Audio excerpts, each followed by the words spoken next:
Welcome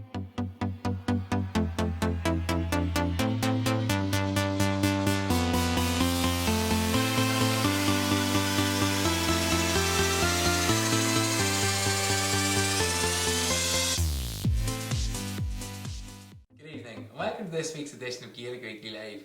Tonight we're joined by former Fermanagh All-Star Barry Owens. We're missing another Barry Monroe. But as always, Jib and Marty are here to talk along the sofa on the weekend gone by and what's hot and what's not in the world of GAA. Barry, you're welcome. Thanks, Rory. Good to have you along. Cheers. No nerves? We bit up. Marty's been talking me through it, you know. Oh, Marty's well used to soothing this. voice, just a calming influence. Indeed. Jib, how are you? Good evening. And very formal. I'm good. Jib, another loss for the Reds at the weekend. Not going so good at the minute, but we'll pick it up. We'll pick it up. Can't win them all. You can't. No. You're right. Okay, I suppose look, there's been plenty happening, lads. Drug testing, pushing referees over the last couple of weeks, so we'll get through all that. Just a quick one.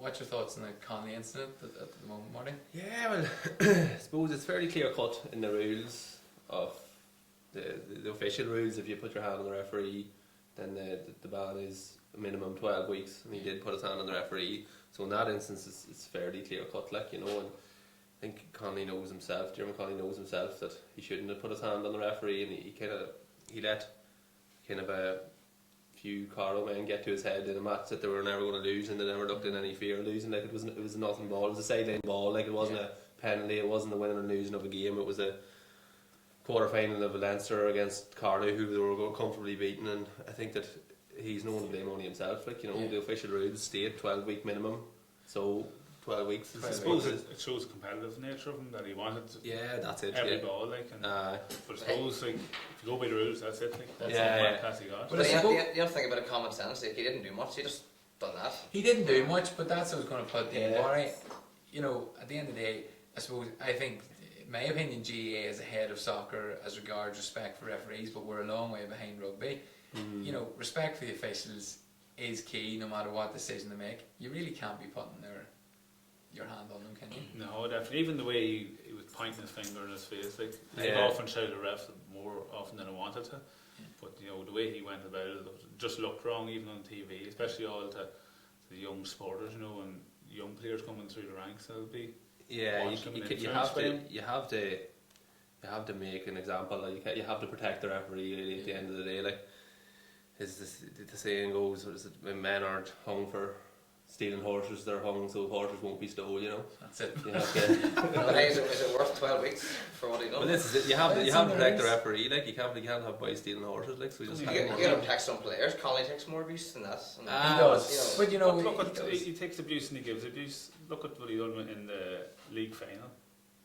It's just stupidity. Like, at the same time, it wasn't. He needs to just keep a check. I know you're saying about his competitive nature. That's, you know, it's vital that he doesn't lose his edge. But at the same time, he needs to keep to rein it in. Yeah, he does. Yeah, and that's the horses. Another gem from Marty. Social media. I suppose it's about entertainment. That's the wrong kind of entertainment. But Jim, maybe I'll shout out to the folks at home what the. Yeah, the next question is: Swiss Province has been the most entertaining so far. So you could probably argue. Well, I would argue nearly as bad as it's been. You can nearly say Ulster. You would say only bar the last two games. There's been a bit of excitement in them. Haven't been good football, but you say the last 10-15 minutes have been a bit entertaining. Aye, and I suppose maybe the first few games, Barry, Marty, you know, the first 35, 40, 45 minutes have been entertaining, and then I suppose your Donegal's, Thrones, Cap or Monaghan's have pulled away. I've been very disappointed in the Ulster Championship this year. I think it's been fairly dour. The first half of the Armagh match and the second half of the Cavan match was the only middling bit of football I suppose played in all of it. The rest of it's been, I thought, been fairly dour. Like, you know, I think that the championship in general hasn't been great. I have to agree with Marty. Like, Monaghan showed a bit of class in the last 20 or 30 minutes of the Fermanagh game, but other than that, like, it's been brutal. I'd say the Connacht Championship has probably been the most. Yeah, well, that match yesterday, the Galway Mayo match is definitely the pick of the matches. Like, but I suppose there's been a couple of tight matches in Munster as well. Clare, only for the late goal for Kerry, kind of took a bit of the shine off their performance yesterday, but you know, they were a point up with probably 25 minutes to go and hit the crossbar, you know, and Kerry kind of kicked on after that. And then Cork have been pushed tight twice, but I think that's more to today, that's a reflection of it. Hasn't reflection know on what's how going bad on. they are. It keeps it a bit entertaining and it's tight. That's it, probably yeah. argues better than a 15 Well, that's it. point win. Yeah. Well, look, folks, get involved at home. And any questions, of course, for Barry about his career and that, get in touch with Jib. If there's any local questions for any of the Timor fans as well, please. I would imagine there might be a few. We already have a few of them in. Alright, you sense them. Keep we them go coming, back. boys. Alright, boys, on to the review of the weekend. Offaly 10, Westmeath 10 points. I didn't say it was out by all accounts a day or a fair. I heard it was a classic, but I didn't see it myself. But no, it'd be interesting to see. Now, in fairness to Offaly, there wouldn't have been many people giving them that much of a chance. Westmeath have a fairly good record in Leinster the last couple of years, winning a couple of Leinster finals, and they're off the back of a win in Division 4. But Offaly have put it up to them, and be interesting to see next week if they can turn them over in Mullingar. But I'd still have to fancy Westmeath at home next week in the replay. You'd be disappointed with Westmeath because it's the last two provincial finals. Yeah. They weren't able to overturn Offaly. That's really hadn't done much in the provincial championship. Yeah, for they a long haven't. time, No. Barry Niall McNamee, 15th season playing. Did you play against him or? I remember playing against them in the league game in Brewster Park, and I think him and there was a ginger lad playing for him that scored 4 goals or something that day. Honest, so it was. I think It was a rough experience. No, Nah, wouldn't happen to me. no surprise. Oh no. So a tiny operator. Even that match, I don't think they wanted to win. I don't think they wanted to face Dublin. That could be it. They could be sick again. Awfully 2 men sent off too. I know one was in the last 2 minutes. Yeah. Doesn't help matters. No. Aye. Okay, a quick review of that then. On the Munsters we talked about Cork and Tip, Barry 110 to 19. Cork stuttering through but still getting the win. Yeah, I suppose that's all that matters at this stage. Like, you want to just get to the provincial final, and that's where they are at the minute. And look, the first half they were absolutely terrible. There's no other way to gloss over it. Like, they played with the wind, was it? The Yeah, first they're half? pretty strong. Kept breeze, men yeah. back. Like, I don't know what they were trying to do. 1 point. And Tipperary looked like they were just going to steamroll them in the Yeah. second half, and just didn't happen to them. I imagine Tipperary are very disappointed now, particularly after the strong first half. Cork were obviously going to come out fighting, but Tip, maybe just they lacked a wee bit of guile or a wee bit of kind of cuteness. I suppose the loss of when they got the Quinn goal. as well. The loss of Quinlivan definitely would be an loss. effect to them, but it would only take one dirty cornerback to stop that Cork attack for the goal, or one dirty midfielder or one bit of cynical play would have stopped Bit of that goal. chaos. Big Yeah. time. So it's disappointing for Tipperary not to be back in the Munster final, and I suppose Cork are still looking to a few elder statesmen for steadying the ship. But there was a wee bit of light at the end of the tunnel, and in the second half performance was a lot better. It was a lot more like what you'd be expecting from Cork. Like there was a So few the good march on performances. to Kerry then in Party Cave. No, it's in No, Killarney. Oh, in Killarney, Keith, it's Killarney. So, is the fear Cork and Kerry, I mean, as bad as we say Cork supposedly are, Yeah, It's I still a heard big number. the midfielder, can't remember his first name, Maguire. He actually did a good enough game. He's a good rangy looking midfielder there. He was talking in an interview after the match, and he was saying how they were excited and they're looking forward to taking on Kerry, which is understandable. But I would imagine that Kerry won't be fearing too much of Wouldn't them, be overawed by them, especially from in what they've seen. the Sheriff Stadium as well. Definitely not. I'd say It's Cork's older legs who seem to be getting them through to the It is, There's aye. Kerry in there. yeah. yeah. A couple of lads came on there though. The There was one, substitutes. Pewter, He was good. I think he's kind of half New Zealand or something like that there, but he looked sharp, and Well, we've talked before about the record under 21s outstanding the like, last yeah. 10 years. yeah, So it should be, that you should have players coming through, but just whatever. yeah. We've even had a Cork one writing in saying this is shambles then. That's right, yeah. Oh well. Look, the march on. Alright, we're going to take a look at the highlights then of their opponents the next. Kerry versus Clare. It was 118 to 112. Just take a look at the video at home, folks. Referee Pádraig Hughes from Armagh gets this Munster semi-final underway as Clare playing into the breeze in the first half. First through their captain Gary Brennan, a strong midfielder. First chance for Tubridy, trying to curl it inside the post, and that one has gone over the bar, and it's a wonderful score from David Tubridy. O'Connor with a decent ball across as the rain starts bucketing it down again. Martin McMahon Nice pass inside to Tubridy. Will he judge the win this time? That is a sweet score from David Tubridy. His second point of the match. He gets away from Michael Gainey. This is the strong run for Brennan. Still has it. Away from Anthony Maher. Good ball inside. And a chance here for Sexton. And Poricus is bringing out the book. And this will be an interesting decision. And he's given a penalty. Took his time, Poricus. And decided that Keelan Sexton was fouled inside the square. And it's yellow. And that's 3 yellow cards already for Kerry. All forwards, Donnacha Walsh, Barry John Keane and James O'Donoghue. David Tubridy, who scored the opening 2 points of the game, has a chance to give Clare a 4-point advantage. Beautiful! That's as good as you get. As Kerry drive forward now through Anthony Maher. That is a wonderful pass by Maher into O'Donoghue, and James O'Donoghue fires over, and that all came courtesy of one of the passes of the season so far from Anthony Maher, and O'Donoghue signals back to him. McMahon down again, and well, Poricus again having to come in to sort things out. And another yellow, and is that a red? It is. And Donnacha Walsh receives his second yellow, and with 2 minutes to half time, Kerry are reduced to 14 players. Bursting through now is Jack Barry. Good run for the midfielder.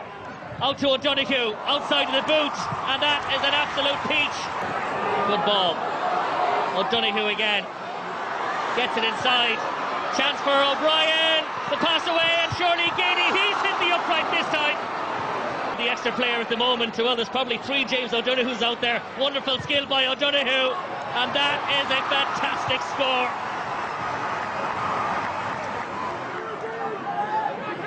To Clare. McMahon.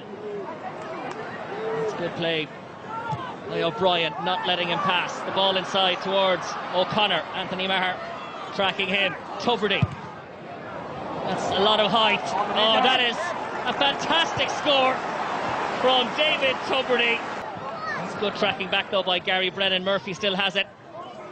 Chance now for O'Brien. Oh, that's a lovely jink inside. That's a great run. Chance of a goal for O'Brien. Oh, that's wonderful. Absolutely fantastic goal by Stephen O'Brien. He's done really well in the second half since coming on as a substitute and showed lots of composure. 2 jinks. Out came the goalkeeper. Wonderful finish. Gary Brennan. Clare need a couple of goals at this stage. Brennan trying to get away from Donaghy inside, and a chance off the crossbar again from Cleary, and the ball has gone over the bar, but how unfortunate. But the referee has blown the full-time whistle, so Kerry are through to face Cork in the Munster final. Okay, so 118 to 112 win for Kerry and Ennis. Barry 6 points, but it was a tight enough affair for 40-50 minutes. Yeah, it was, but you know, Kerry is just that much better players, you know, than Clare, and I suppose the quality in them have just showed. You know, they were able to bring players off the bench that see them through that tight game. Yeah, they Clare, in fairness, they're coming good. Clare this last few years, and the great season last season. Managed to stay up in Division 2 this year, so like they are coming good, and themselves in Tipperary have been good for the Munster Championship this last couple of years. They're keeping it tight, and they had a great start to the game. David Tubridy, you've probably come across him a few times. Barry's great forward, and they've got a few good players there. Gary Brennan, another class acting midfield. Brennan, you know, wrote off Owen McManus. Is that what happened with Owen? He has to learn to pick on smaller men. Pick the right battles. Some smaller men are hardy to humor. Who was that? Good thing, small package. Good to see O'Donoghue back firing, because I suppose that's a great boost for Kerry as well. You know, like the quality of that there to have to bring back into a team that's just after winning the league. Yeah, you know, even the bench they brought on, friggin' Sheehan and Kieran Donaghy. They're my tip for the All-Ireland. Not bad. But hey, Clare too had a chance. You know, they could have went 4 up. Yeah. The man rocketed the shot off the crossbar. Next thing, Kerry up and hits 5 unanswered points. Yeah. It's small margins, like, you know. Quality of them too. Yeah. Like, even though we're down a man for a lot of the game, Donnacha Walsh kind of would have been disciplined with the tackling, but the Kerry still have the quality. But isn't it interesting, you know, I suppose it's not the gap that there is in Ulster, but we talk about it being a tight game, and, you know, 6 points, 6 points 6 years ago, you'd have been saying, well, that's a bit of a tank, and like, but it was actually a tight enough game. You know, but as I suppose in Ulster, it would have been interesting to see what it would have been like if Donegal hadn't been sent off. You know, whether it would have been a bigger margin, whether Clare would have been able to stay with them for longer or what. You know, he's a real Trojan workhorse. He is. I suppose like the kind of the nature of the game has went this last while, that when if a team gets on top with people's defensive systems and having to kind of lose your defensive system to try and get back, they end up the winning margins are going through the roof. Like, and you know, if a team that's set up defensively, like a lot of the teams in Ulster, like for the like of Monaghan, when they went behind by Monaghan by that few points against Monaghan, they had to come out, they had to kind of forget about their defensive shape for a while, and they're not set up to deal with that as well. So it ends up then that 2 points becomes 4 points very quickly, and then your shape gets worse and the margin gets bigger. Like, so it's just, which like we talk about it every week, it's the balance. The teams need to find this balance. You know, you criticise teams as well. Like Tyrone in the league this year, when Donegal were beating them by maybe 4 or 5 points, Tyrone never really came out of that shape, that defensive shape. You know, out of fear maybe that you know that Donegal could have opened it up. Is it fear, or they don't know how to play otherwise? It's a bit of both probably. They're, like, they're you know, more like robots nearly. Yeah, they have to just like stay in this defensive shape, like, you know, and then you criticise the team if they do come out and end up getting beat by 20 points, and then you're critical as well if you stay in your defensive shape and you don't at least go out and try and win the game. Like, I always felt that when we were playing with Fermanagh, like, that we played better when we played off the cuff nearly, more than like a set way how to play it. Yeah, I know what you're saying. Yeah, if you just go with the flow, and more traditional. Well, that is actually just chatting as the questions come in. To Barry, if you were a manager, how would you break down the blanket defence? Put a couple of big lads in full forward and let her in. The old team over away. Look, there's a couple of quality forwards that have a bit of size in Fermanagh. The likes of Sean Quigley, Shamey Quigley's not there, and then there's Seamus Ryder as well. Like, they're all big men, and like, what's the harm in having them in there and leaving Tomas Corrigan in there as well, and playing another long ball in them, and just see what happens. It's going to cause confusion in there anyway. I mean, you know, you talk with Dan, and we focus, I suppose, on Fermanagh, who'll come against Armagh in the qualifiers, and you know, people talk about Armagh's defence not being as good as their attack. I suppose Fermanagh have a couple of big men, but they don't seem to play that long ball in at all. I mean, is there any reason for that? I presume they just don't want to waste possession. You know, it's all about possession now more than getting the actual scores. You know, it's even the same in soccer. Like, you see teams playing Man United, they could have 60% possession, and United might win 1-0. You know, or something like that. You know, and you know, at the end of the day, it's all about scores. Was it Malachy Rope done it for Fermanagh? You got the goal against Armagh. Who was that? Against Derry. Derry. Oh, wait, Paloma. Fox in the box. I don't know about that. Lucky, probably. But I mean, you know what I mean. It does work. It's worth a go. But as you say, teams just often won't abandon. Twin Towers at Kerry done for a while. You know, possession. It's not going to work all the time, no. and you know, probably 8 times out of 10, but maybe just 2 times need and 2 goals. Look at in Fermanagh and the club scene in Fermanagh, like Roslay had the 2 boys, Sean and Shamey, in there, and it was a lot of it was a long ball. Like, they were a quality team, but they probably won 5 championships on the back of letting the ball into the full forward line and just having the opposition try and deal with it. It's hard to deal with, like, you know yourself. It's even if a lad takes a shot, like that goal against Derry, Ian Maguire took a shot and just dropped short, and I happened to be in the right spot. You know, if they had be a bit stronger, it might have went over, but but similar enough to the ball that went in for Sweeney's goal for Tipperary was a lot like a shot, you know, and it would just happen that Sweeney got there in front of the goalie and got the wee tap on it, and you often see that the failed shot at a point is the one that gets you the goal that you need, you know. Especially now when there's no square ball, like you know, why not pepper a keeper? Well, it'll be interesting to see. I suppose king of the Hail Mary balls for years was Matty McGleenan, so will he adopt that tactic the odd time with I think he tried it there the weekend. They kind of swapped and switched between a couple of different tactics throughout the game, but I think it's, as you say, Barry, it's probably something that the team should probably look more to, you know, just get very direct. Because even with Sean Quigley and for Fermanagh there, a lot of the time it's a ball out in front and out in space that's played into him if it is played in, rather than where if you were playing against Rusley and you were walking against Rusley, it's you and him and the goalie and a ball in on top of the three is, and that's what you have to deal with. Yeah. But there's not that much of it with Fermanagh. Especially against the Ulster teams, like to get that many men back quickly. Yeah. That a ball out in front, he's going to be swallowed up straight away. There's going to be men around him. What you want is the one ball when it breaks, it's going to be breaking towards the goal. So if the goalie gets it, well and good. Yeah, but it's for the punt. Yeah. And at the same time, you're as well losing the ball in there rather than losing it around your own. Well, that's it. Field at the same time. All right. Speaking of Cavan, Cavan took on Monaghan at the weekend, Kingspan Breffni Park. We're going to look at the highlights of that and come back and talk about it after. 26-year-old just stroking it across into space for Vinnie Corey to come onto. Well, they've missed their first scoring opportunity from that free kick. So they go to Owen Duffy once again. Ambitious kick in treacherous conditions, but he's made it. Superb kick. Great point. Killian Clark now and his side with Jared Smith taking that ball down towards the Monaghan 45-metre line. But again, it's a quick slow, mostly slow. They free up Cian Mackey, however. Mackey prepared to kick this one. Looks good. Super kick. Cian Mackey.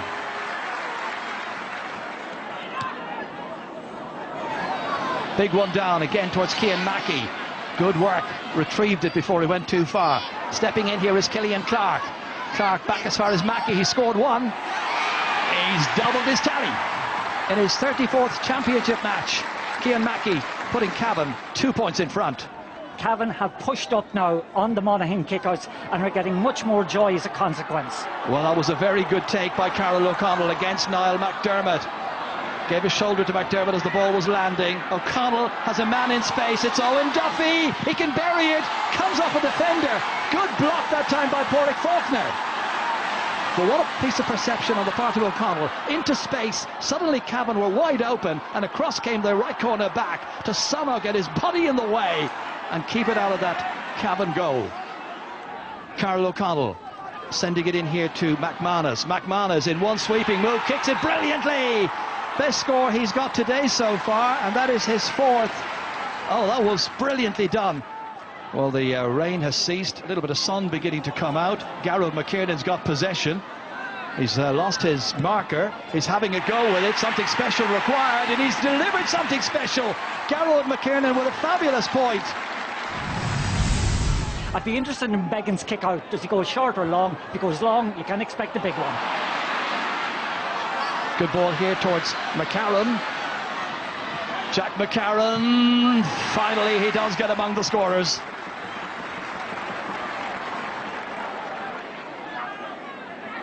O'Connell back in. Conor McCarthy, first touch. Back once again it comes. McCarthy takes the pass, hits it well, shows the manager what he can do, which is score with his very first touch. McVitie slipping it in beautifully to Cian Mackey. Mackey having a look up. It travels well, it travels brilliantly.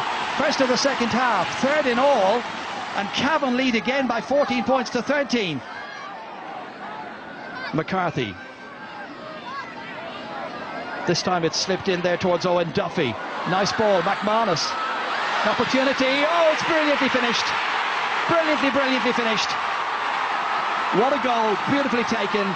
Wonderfully set up here, the little pass here, and then suddenly that run into space, and McManus took it around the defender and finished with consummate ease. It's now 113 to 14 points. Referee Paddy Nealon yet to reach for his whistle. He's looked at the watch though, He's looking at the watch, hasn't blown it yet, it's still in there.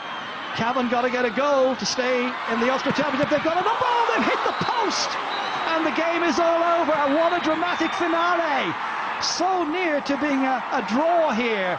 That's how near Cavan came to getting a replay. Okay, so in the end up a victory for Monaghan over near neighbours Cavan, 115 to 15 points. A McManus goal to seal it, Marty. Yeah, a wee bit of class from Conor McManus. Like he's shown it you know, on many occasions before, like he's just got that wee edge, and it's the difference between the teams yesterday was probably himself and young McCarthy came off the bench and kicked a few great points for Monaghan as well. It was a tight game, it was expected to be a tight game as well, you know, and Cavan, I suppose, will be licking their wounds today, like they're so close, you know, and then the shot at the end hit the upright to bring it to a replay. But I suppose it's a sign of where Monaghan are. They're just that wee bit ahead of Cavan at the minute, and they'll probably be fancying themselves against Down in the semi-final to get back in the Ulster final this year. Yeah. I was surprised to see McCarthy on the bench after his display against Romana.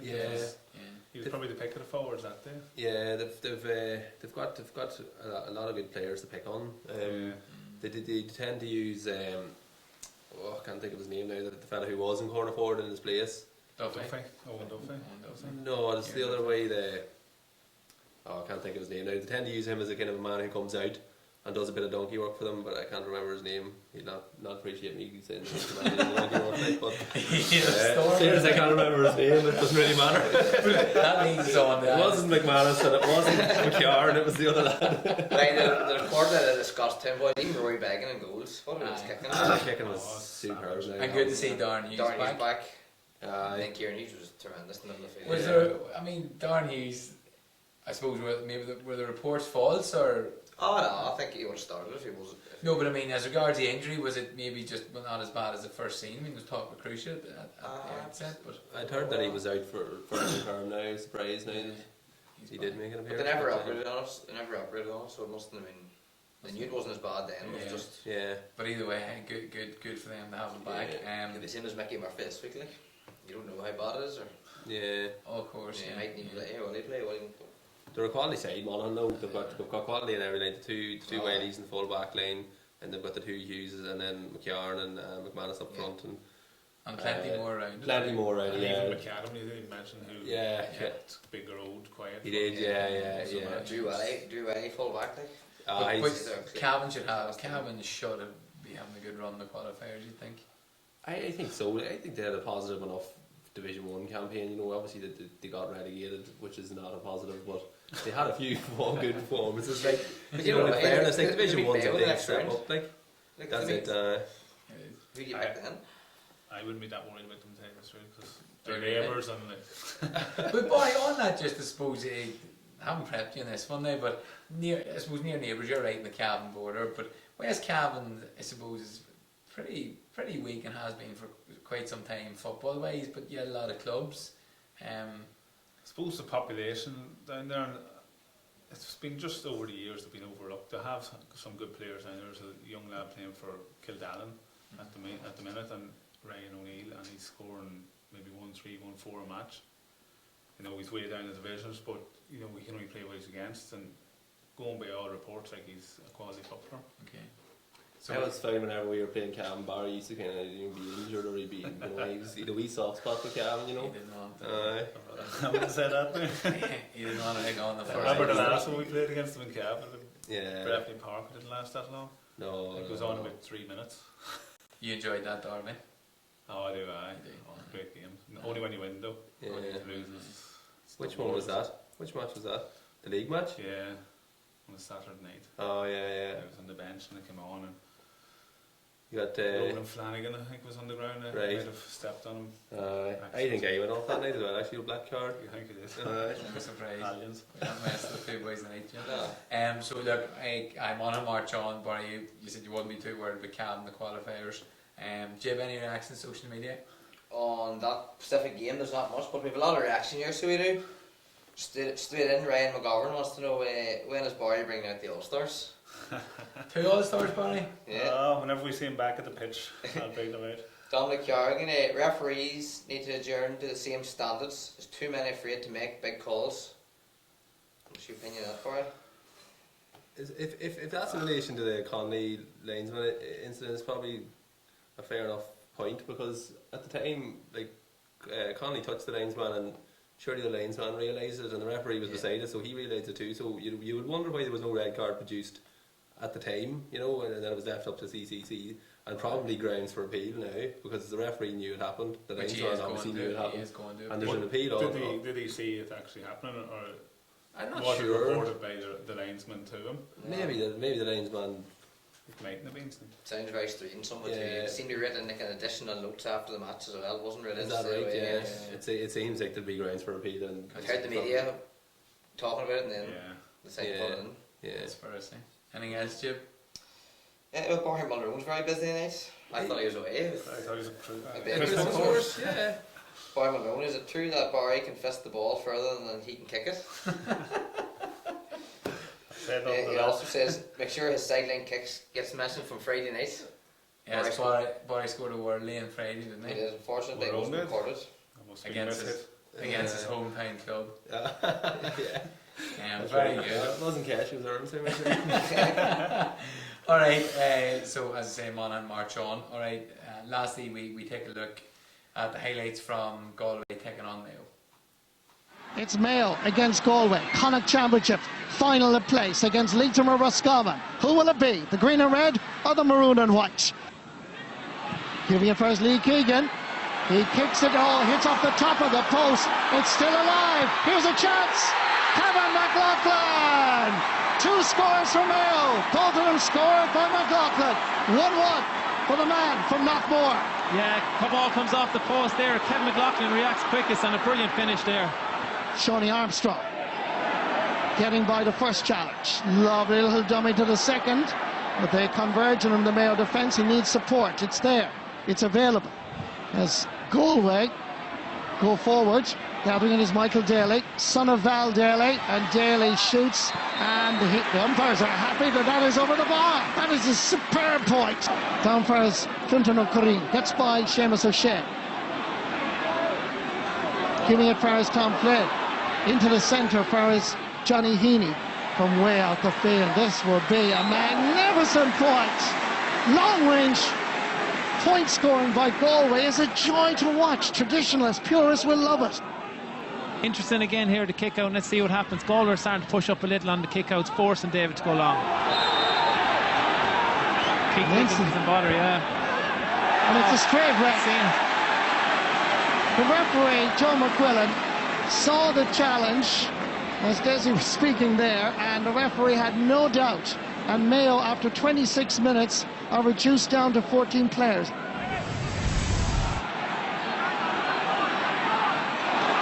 Kick out from David Clark. You see Galway are pushing up on them a lot more. Good work. And here comes Damien Comer, punishing the short kick out that went astray. Damien Comer's second point of the match. But the intensity, the pushing forward by Galway. Look at this. You can see they're moving forward and allowing the Mayo keeper not to take an easy kick out. Mayo are lining up substitutes, and I think Aidan O'Shea happens to be one of them. Meanwhile, it's Donald Vaughan on the 20-metre line. Still Vaughan is well marked. Outside for Andy Moran. And the Mayo man turns. Is it over the bar? The umpire signals it is. Wonderful, wonderful point by Andy Moran under severe pressure. It's his first of this Connacht Championship semi-final. As Kevin Walsh continues to talk to his managerial colleagues. Oops. And the referee says play on. As the goalkeeper is dispossessed. It's an open net. And the ball is cleared off the line. Here comes O'Connor. Cleared again, Johnny Heaney. Heaney is the hero. Rory Lavelle picked it up and gave it straight to Danny Kirby. And Johnny Heaney on the line, a miracle save. Johnny Heaney is more than a wing forward. He's a great goalkeeper. And what an opportunity for Mayo. Galway leading by 2 points. Here he comes. He hits it very high. He hits it straight over the bar. Wonderful kicking by Cillian O'Connor. What a score. Comes for his Evan Wigan. He had a go a while ago. He has a go again. And it's way, way wide. And surely with that opportunity, it's game over. It's all over. Galway are in the Connacht final on the 9th of July.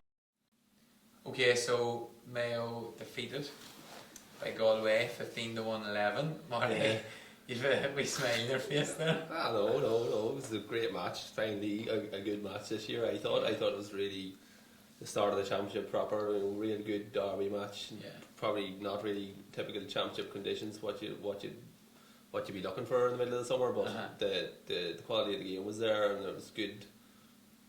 Tight, feisty contest. And a wee bit of everything, and it was great to see Galway win it. I thought. Yeah. Alright, Galway.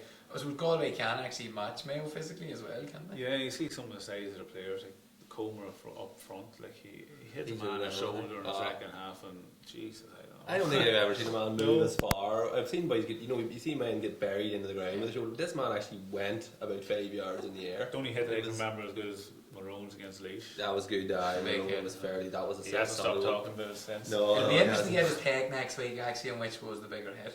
Yeah, well, Comer is more athletic looking now than Maroon was back then.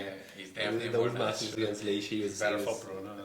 He's more natural looking. Fairness, Comer had a good game yesterday. He really give any full back his fill of it when he's at himself like that.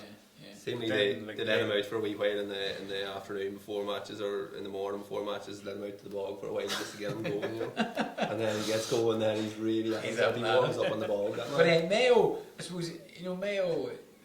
Main concern was to go through the qualifiers last year, and a great year. But I suppose against Sligo and against Galway, they haven't been firing on all cylinders. I suppose look at how many Connacht titles have they won this last while, and their main target is to win Sam. So maybe they're not willing to peak at this stage. Maybe like done last year, peak later in the year. Yeah, they won 5 in a row there, and for a lot of them, maybe a few of the younger fellas, maybe a Connacht title would be a nice one to win, but. If I won 5 Ulsters in a row, not that'll ever happen ever. But hey, they're winning 5 in a row, and the teams weren't as good. Like Galway now. No, Galway are coming strong. That is true. Yeah. But then, like Mayo had a man sent off for early, like Higgins. Yeah, and still were only a point behind and 3 chances at the end. Wee bit of like in fairness, if Mayo had a bit of composure towards the end, they would have won that match. Like they had. And we talk about squads in Mayo. Johnny Heaney blocked 2 in the line. That double block in the line by Johnny Heaney. You wonder if something going on in Mayo, like why is Aidan O'Shea not on? I don't think Aidan O'Shea is. He's not on. He didn't look fit. He looked like a kind of a oversized under 14 or something going on there in the middle of them lads yesterday. He doesn't look in good shape now, but I don't know. The hype's kind of overcoming O'Shea and Mayo. I think at the minute, there's he gets a lot of bad press, which is not fair. For Aidan O'Shea, but. He needs to kind of get back to basics and get in shape and get out there and really start making a difference to Mayo on the pitch. Galway could have been kicking themselves at the end. Your man was straight through. Jeez. Yeah, it's criminal. He just needed to pull the trigger. Even a bad weight at that stage would have been good. But to cough up possession like that. Could have done a drop kick. He should have done a drop kick. Special. Yeah. Marty will be special. Yeah. Jib, how are we looking on social media? Yeah, we're going good. We have a couple more questions here for Barry. Well, a few comments first of all. Is it true that Barry dresses up as himself for Halloween? Asked Barry. Barry, any truth in that? No, I dressed as the best looking man, Timor Damien Maguire. Who's been sent off more, Barry or Jerry Quinlan? I think probably Jerry, more than lately. Jerry's been at it longer. Well, he has been playing since the mid-80s, so I suppose he has. And a few serious questions too. What did Barry do in the off-season? Play a bit of 5-a-side with Beltor, but that's about as much as I do, isn't it? Really? You played a wee bit of soccer now and then, didn't you? No, I played when lined out for Listonski Rovers there. You don't know, did you, Phil? Yeah, I lasted 20 minutes, went over an ankle and they broken bits, so that was the end of my career. So. You're a goalie in soccer, were you? Yeah. Oh, right. Good hands. Well, long kick out. These townies love for the long kick out. I used to play a friend of skill in town, and I'd get at the other side of the halfway line, and I'd just be shouting, "Oh, matey, kicking only, hey!" You'd be commanding in the air for corners and that there, I'd imagine. Dropped right few, I'd say. Is that right? I remember playing against Irvine Sound Wanderers, and Shane Gowan took a corner, and Brendy Rogers was on the post. And he moved off the post and just went in by him. Oh, Jesus. You get the blame. Well, look, we'll move on to you now, Barry. We'll put the focus firmly on you. county career spanning from 2000 to 2014. It was John Mon gave you your debut. Yeah, Monaghan gave me debut against Tipperary. Myself and Marty McGrath played that day in the B Championship. I don't even remember much about it.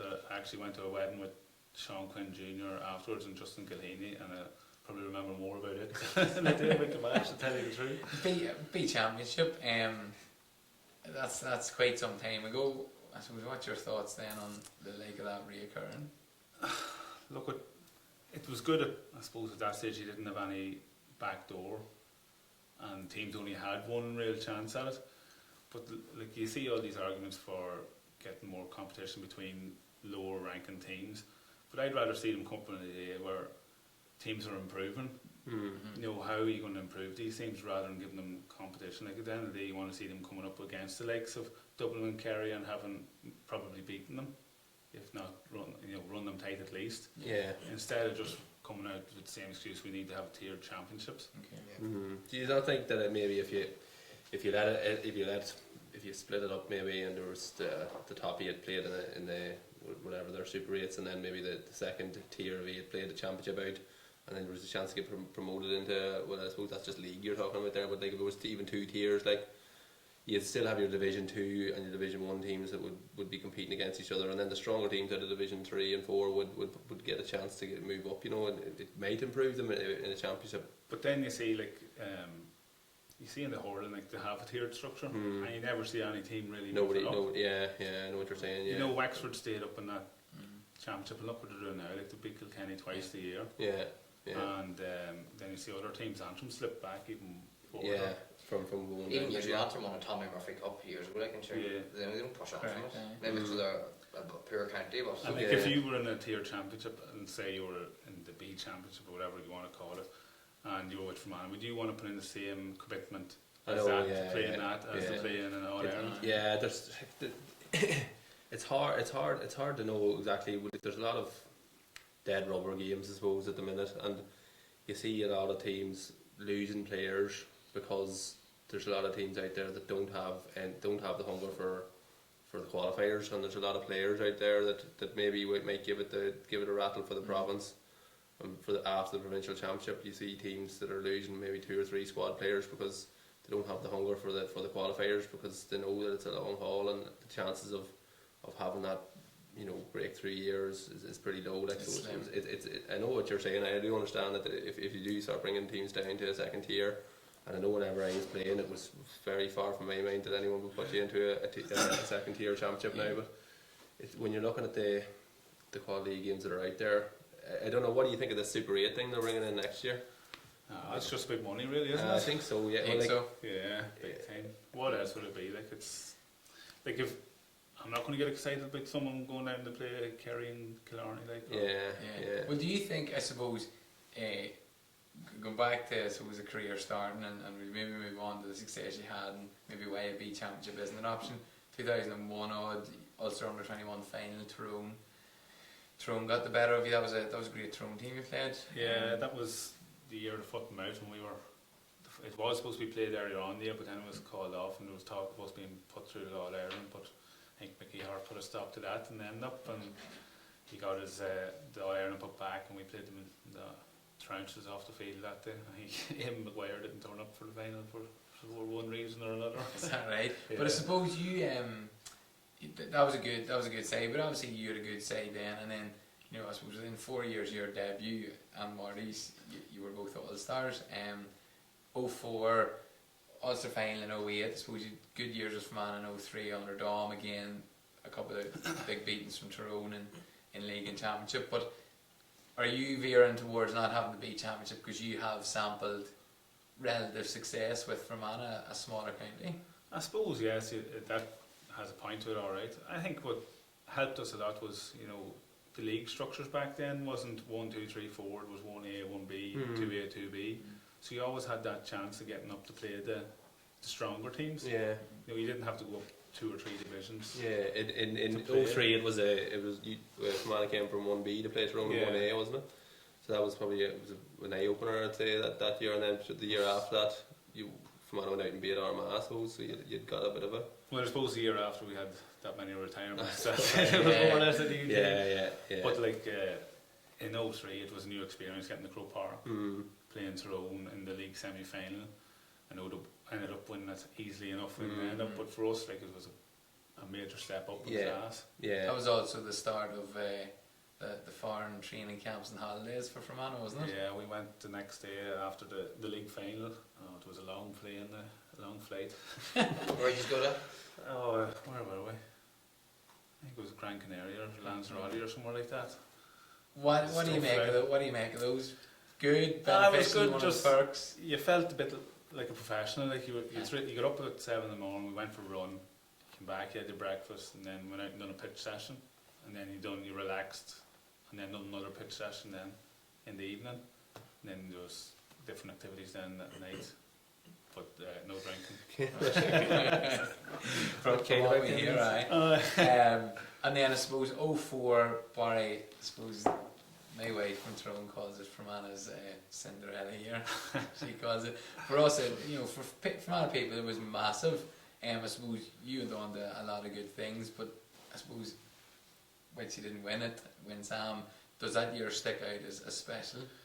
It does, yeah. Look, we had a serious team back then, and a lot of them probably played in under 21s a couple of years earlier. Like, you had the likes of Ian Maguire, Mark Little, Gary Maguire was on the panel,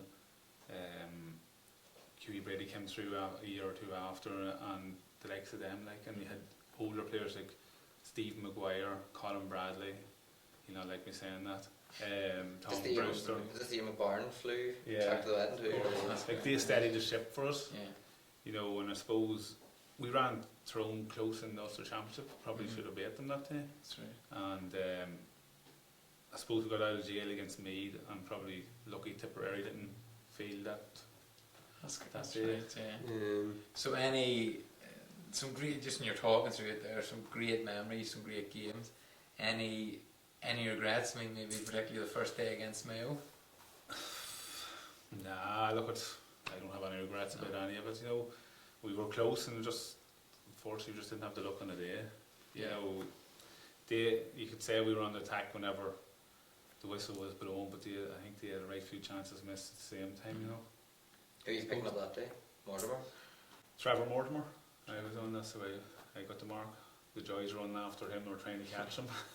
He was a busy man. He's very quick, so he was. Yeah. I suppose with the one-off kind of year that Fermanagh had that year, and with the Tipperary last year, the chances of a smaller county getting to an All-Ireland semi-final is kind of out the window now, really, aren't they, with this Super 8? Yeah, like it's gave the better teams or the stronger teams more of a chance. Yeah, well, like they're Armagh not going to be caught in the hop twice. Yeah, Armagh when they won the All-Ireland in 2002, they were, near the height of their powers when Fermanagh beat them in 04. Like, and it was Fermanagh were good enough to beat them on the day, but if you had to turn around after beating Armagh and play, it was Mayo and Tyrone in the other quarter final, or Kerry or whoever was on the other side, I'm not too sure. Like, chance of beating Armagh and then going to beat Kerry or Tyrone or Mayo the next day in a Super 8 would have been tough for a county like Fermanagh, particularly with squad sizes and different things. Like, definitely, like I suppose no team would have liked the faces, because we were sort of unknown at that stage. Took a while for teams even to try and figure it out. There was definitely a bit of an energy about Fermanagh that year that teams were taken back. A lot of speed in that team. Yeah, there was. Yeah, like you probably run after Maguire and Mark Little more than anyone. No joy in that there, definitely not. Like, them boys give to some of the best players in Ireland. The run around that year, like it was Mark Little was lined up against Philly Jordan maybe the first day out in the Ulster that year, and he kind of they just burst on the scene, like, and it was kind of refreshing. It was just a pity we had come up against some of them teams that the likes of Tyrone and Armagh were at the peak of their powers, and even Kerry and Mayo. Mayo was starting to come out at the likes of Kieran McDonald. Like, he was unreal in them times. Like, he was one of the best footballers I've ever played against. Really? Yeah. And I suppose on that then, when you go back to the noughties, Fermanagh had some great games with, like, Donegal and Monaghan. I suppose at a time when we were competing and beating them, those two counties, Donegal's obviously a larger county, Monaghan isn't. they've really kicked on. Do you see any reasoning that they have? And I suppose we are behind them at this moment in time. I suppose they've had a lot of success at underage this last while, like especially this last 4 years, 5 years, they won minors and under 21s. Whereas if you look at their results in minors and under 21s, they've been pretty poor, you know. So maybe from that age group, even below that, there needs to be a serious amount of work done. And then, I think the appointments of Sean Doherty and Owen Bradley are a step in the right direction. For here, Yeah. I mean, from I'm impressing you, Jim, for underage use. So you think, I mean, we're a bit behind in that regard, aren't we? To catch up. I think, you know, you see the likes of Dublin and Tyrone and even Kerry and them, like they have past players or even players are still there involved with underage development squads, and I think that's the route we have to go down. You know, people that they look up to. You know, I'm not saying the coaches are doing anything wrong, but you know, young players are more influenced by people that they've probably watched playing football on the TV, and you know, they'll probably listen to them more than say just an ordinary person that's there just helping out. Well, you've, I suppose when you're speaking of underage football and underage success, so your McCrory Cup was a good omen for yourself with Dom Corrigan and Peter McGindy as well, I suppose. They have brought a lot through in Fermanagh through St Michael's. Is that a level of football you enjoyed? It was something new for me because I had come from St Aidan's, Derry Lynn, and you know, that step up, I suppose it took me a long time to even get on the team. Carol Rooney was playing full back for 3 or 4 of the matches, and then he went on holidays. I think he went to Australia or something for a couple of weeks or a month, and I happened to get my chance, and I never looked back after that. And you won one and a runner-up in one? Yeah, the runner-up was against St Pat's Armagh. St Pat's Armagh with Cavan and Clark and that on the team. But a good breeding ground then. I suppose a lot of the best footballers have come from there, haven't they? Oh, definitely, yeah. Like it's then you look back at that 04 team, and a lot of our players were vocational schools players as well. Okay.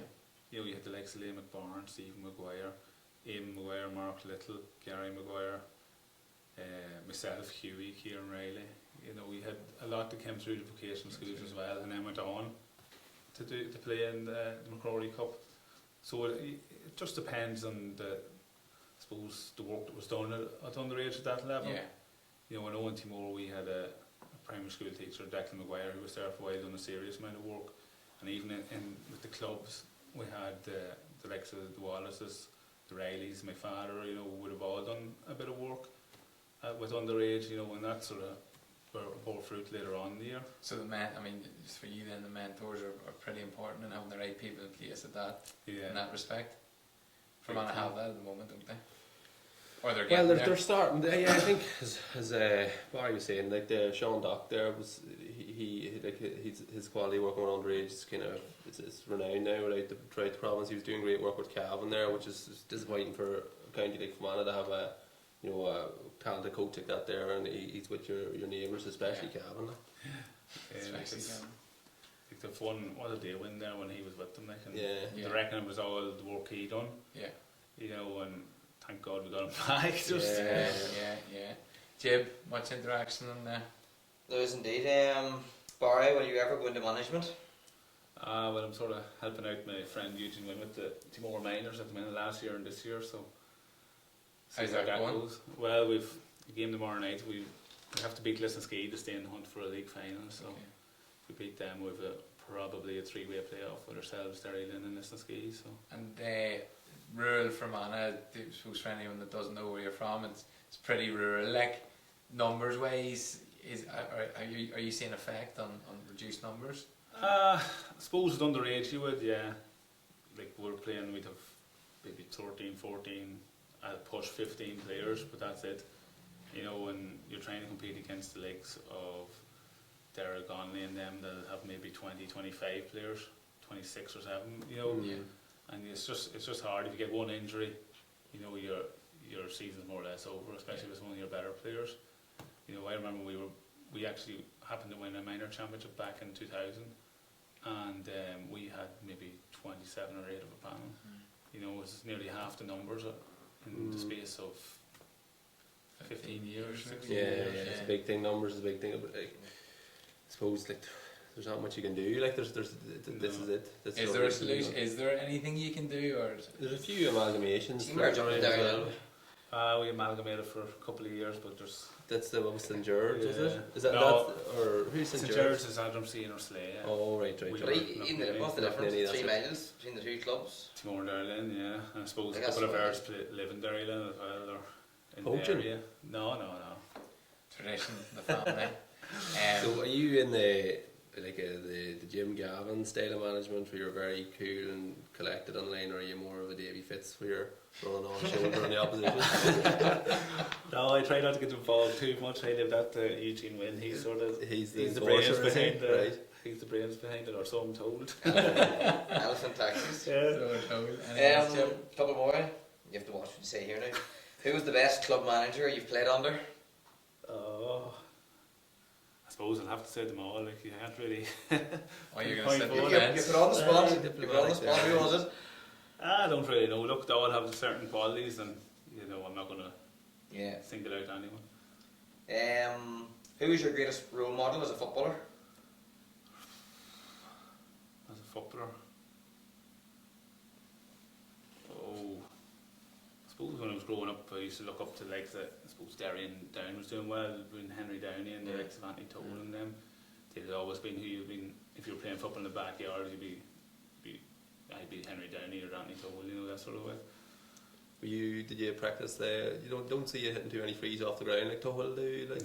Owen McManus took them off. Right. You were hitting them to McManus came along. Kieran Riley and Owen McManus came along. One thing about Timor, seem seem to have a few boys who can strike the ball well off the ground. Is that something? We had Steve McDonald in here, and he says that teams should be coaching, but that is one thing. Timor do all seem to have a man who can strike the ball very well off the ground. Is it something that Timor do work on? Or? No, we don't really work on it. I suppose it's just up to the individual, Yeah, what style they like, and likes of Sean Corey, Kieran Riley, Owen McManus, they're just natural, and they were superb at all times. Yeah, no, it's just something you would notice that Timor always seem to, even there's fellas who wouldn't be your regular free takers that would still be fit to strike the ball very well off the ground. It's just that's fair point.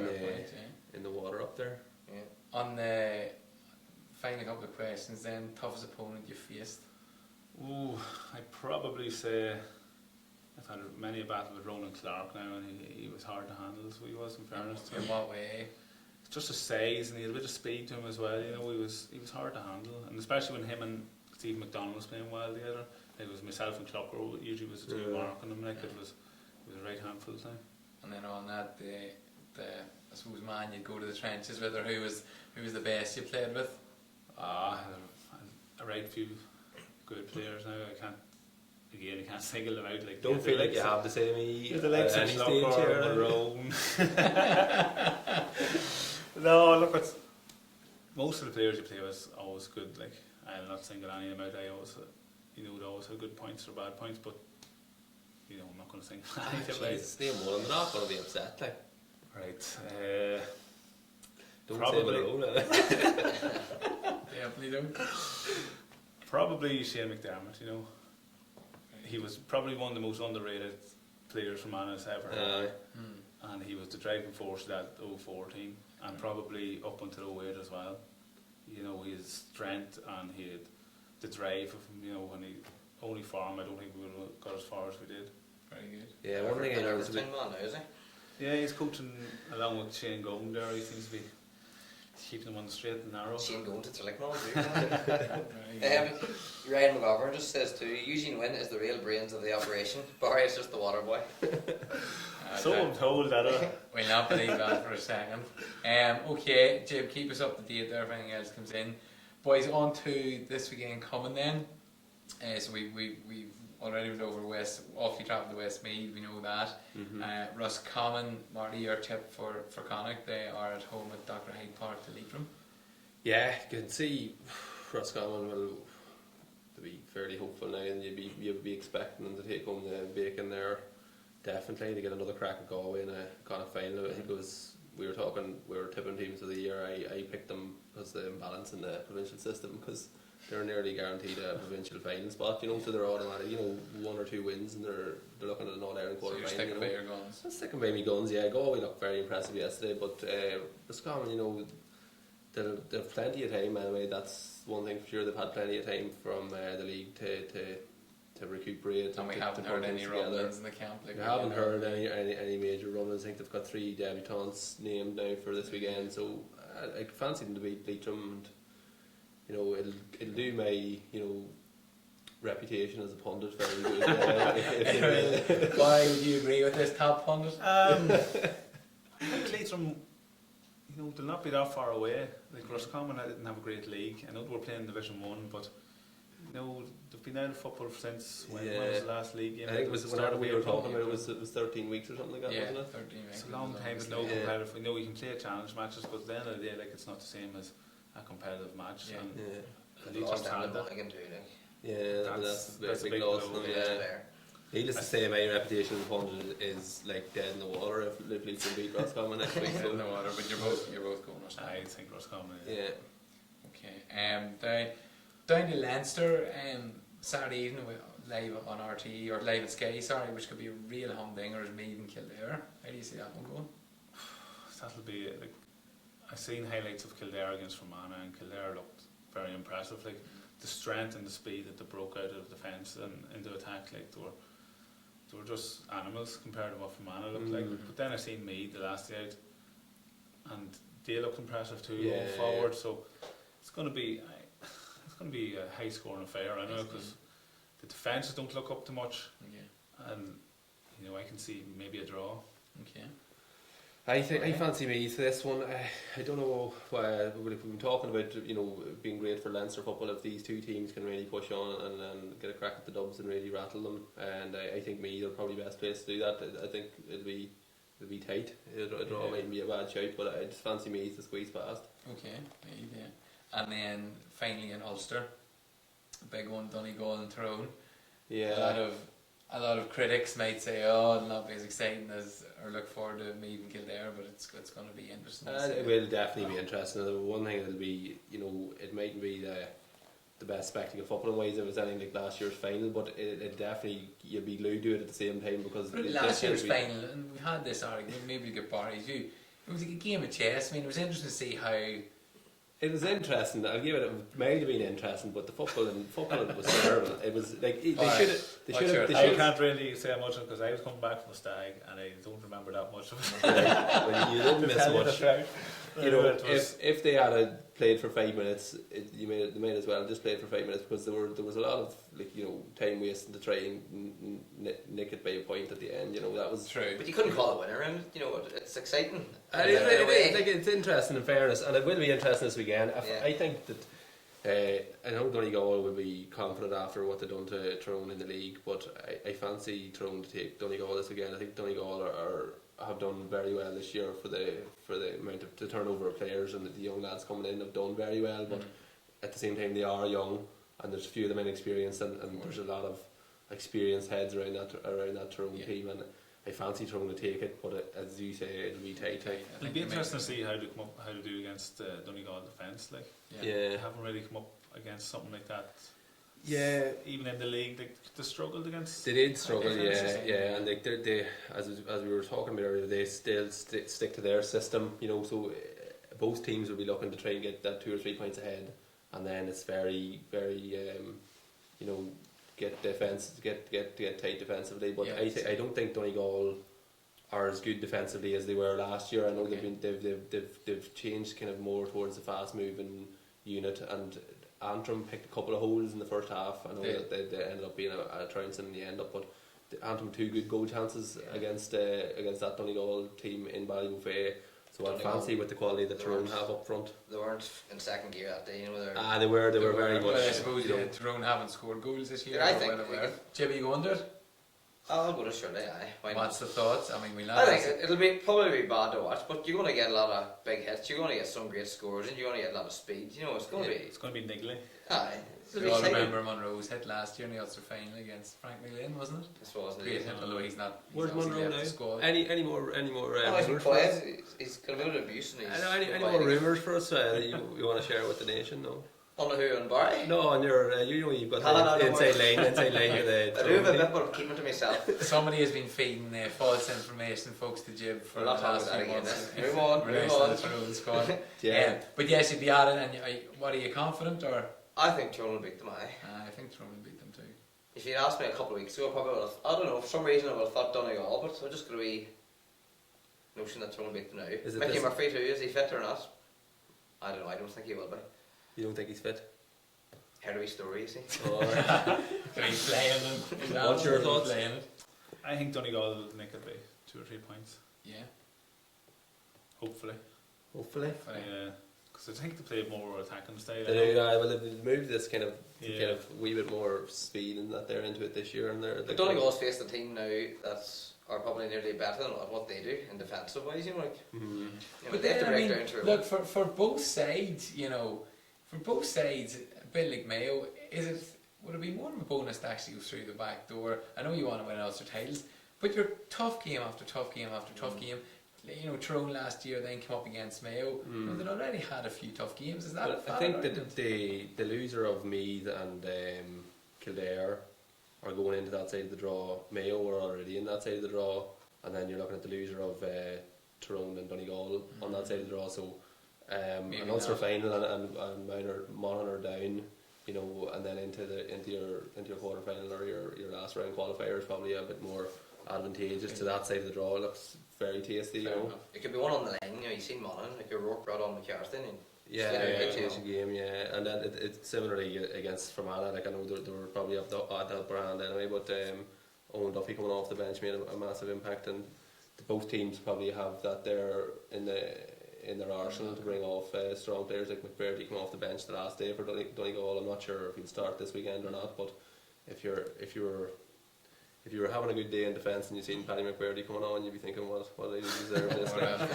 Okay, so 3 Tyrone, 1 Donegal. Jib, what's the poll? What's the most entertaining province? Well, we have Leinster because you get to watch the greatest team ever, Dublin. We have none because it's all puke. Ulster because they've probably 2 of the most exciting games so far. So it's all mixed. But there's been more games, I suppose, in Ulster. So you've had 3 bad ones, then you have 2 reasonably good ones. And I suppose all the Ulster games, bar 1, have been televised. Yeah, that's all the point too. It's all people are saying. Oh, they've all been televised. Yeah, well, it was deferred coverage, was it, for Antrim and Donegal? Yeah. Which is an advantage, yeah. Like we didn't get to see a few of the matches like down the country, like the Cork Waterford match. We didn't see it, and then that Humdinger Leinster there, the Offaly and Westmeath. That wasn't a J. We also have a couple more comments here. Is Chrissy Breen not the best trainer in the gym? No, definitely not. We have a shout out to Luke McQuaid from Co. He wants a wee shout out. Also, Barry has been challenged to do the press up challenge. What is the press up challenge? We can see after. We get Barry on that.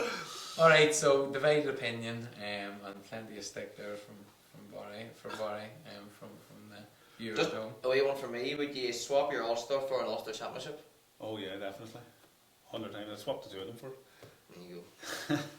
It's a great honour to get an Ulster, don't get me wrong, but I was in it for medals, and that's unfortunately we didn't get any. So. Did you enjoy the high life down in Dublin when you were mixing it? Look, it was good days. Good nights, aye. Definitely. Aye. That's another one too actually. What is your best football memories? I suppose probably the Derry game, and probably the Armagh game. Winning them 2 matches and just the crowds coming on the pitch. And seeing friends and relatives and coming over you and congratulating, like you never get a feeling like that again. And club championship too. Club championship between minors and seniors. Plenty to pick from. What about full forward or full back? Now, if you're going to do it all again, would you start out as number 12 as a full forward? If you knew the danger aspect that you have as a full forward. Now, where did you start? Probably centre half back. No, well actually, when I was younger, I would have played cornerback and wing half back, and then wing half forward. You would believe that was a roving wing half forward for a while. But now, if I was starting out again, I've seen the likes of Chrissy Breen and Niall Tinney getting away with doing goals for years, I think I'd definitely win the goals. Especially with the soccer career. Oh, definitely. Alright, well look, thanks for coming in. Great day. Can I just mention about the club that we're having for the first time ever, the club's doing a club all-stars to do with the club championship, and I suppose it felt the need to try and promote the club player within the county, and we're going to have individuals from different clubs going around every match in the club championships, junior, intermediate and senior, and they're going to be selecting players to get a club. Is this within Fermanagh? Within Fermanagh, right? yes. Same sort of thing happens in Tyrone. Yeah. Good. So it's something different for the clubs in Fermanagh. Hopefully, Fermanagh or Timor has a Twitter page and a Facebook page. Hopefully, give them a few follows and follow them during the year. This is from this Timor's running this, is it? Yeah, we're having a launch on the 29th of June. I think it could be wrong, but we could actually do a few live casts on as well, maybe television. Maybe, yeah. We could. Why not? That sounds great. So I suppose folks check out Timor Shamrock's Twitter page, Facebook page. We'll put some up on the GWL page as well. Sounds like a great idea. So best luck with it. Best luck, I suppose, in the rest of the year's playing football. Cheers. Family life and all that. Good to have you in. Jim, best luck on Sunday. Thank you very much. All right. You no club football this weekend? No, nothing for you again. So Monday could be a bit rugby again. Right, Jim will be in good form on Monday. All right. All right, Marty. Thanks very much. All right, Ralph. All right, folks. That's it for this week. We'll be back again next week at 7:30. Until then, we'll see you next week.